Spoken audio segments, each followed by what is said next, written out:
अच्छा गाना कते जन सुने हो आनंद है गाना में तो भरपूर डांस करके आनंद उठावेगी है ना। अरे कौन जगाला अरे कौन जगाला कौन जगाला अरे कौन जगाला कौन जगाला मारी मारी कौन जगाला मारी मारी रख के अगली बता देना वो कौन जगाला मारी मारी कौन जगाला मारी मारी रख के अगली बता देना वो भाई गठार देना गा चल हवे तेरे उतार देना गठार देना गा अरे कौन जगाला मारी मारी कौन जगाला मारी मारी रख के अगली बता देना वो कौन जगाला मारी मारी कौन जगाला मारी मारी रख के अगली बता देना वो भाई गठार देना गा चल हवे पीछे उतार देना गठार देना गा चल हवे पीछे उतार देना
कैसे करबई के बता तो ऐसा मंत्र मार के मोर मोर बिच्छी के झाड़ उतर जाए। बिच्छी के झाड़ ऐसे नहीं होते वो बिच्छी के झाड़ जब चढ़ते ना तो ऐसे पिराते पगली तो ऐसे मंत्र मार दे के मोर बिच्छी के झाड़ उतर जाए। अच्छा ये फूक दिखा जी अंतर मंतर फूक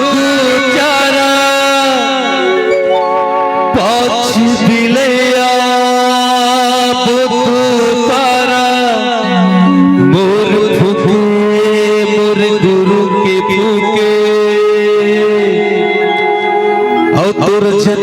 बिच्छी चढ़े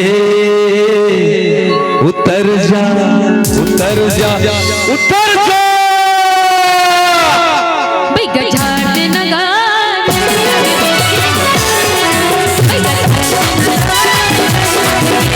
अरे कौन जगाला मारी